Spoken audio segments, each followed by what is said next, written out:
So yan, lalagyan din ng headlight sa PPF na smoke. Ayan. So ito wala pa. So yan, ginagawa ni Jack yung PPF na smoke para maging aggressive look, at saka sa mga gas scratch po din siya. So yan, tatanggalin na ni Boss Jack PPF smoke. Ito.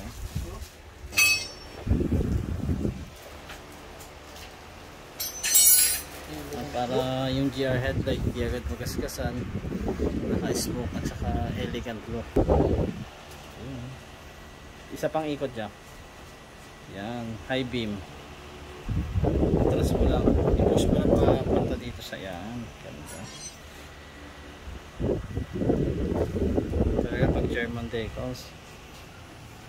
Yan, so tutay namin yung hood damper. Sige Jack. Ibaba mo dyan.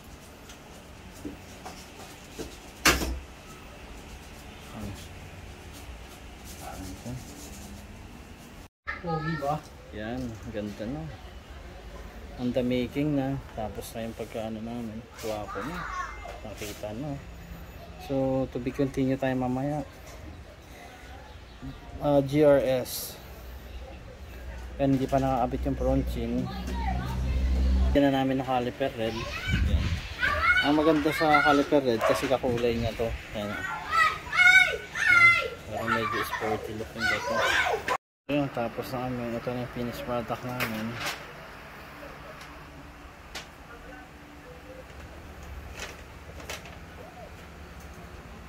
Naka-smoke na yan.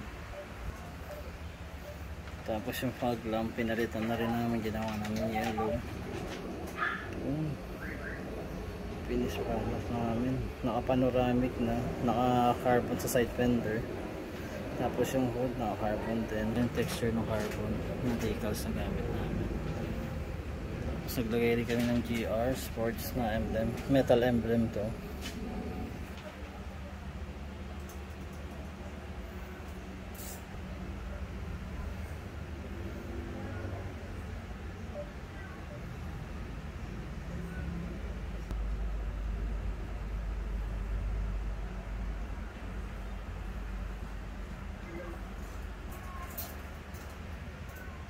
Double side skirt, yan.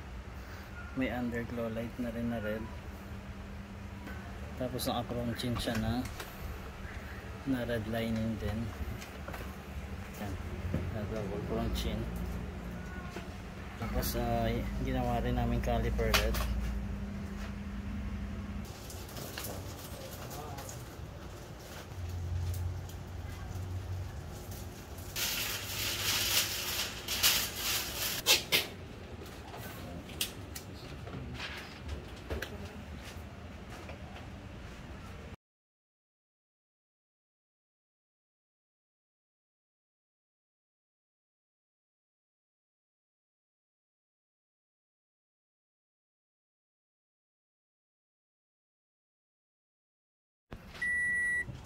Start natin yung cluster gauge.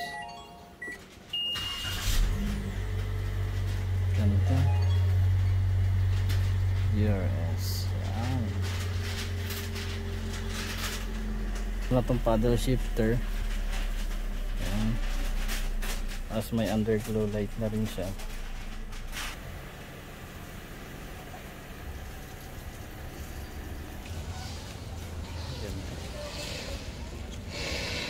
Nilalagay.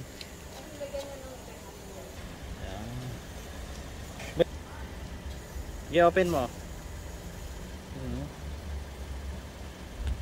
Ganito.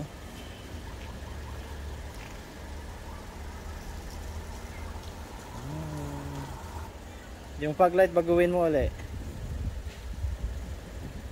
Yun o, ganda, yellow. Ganda. Sige na sir.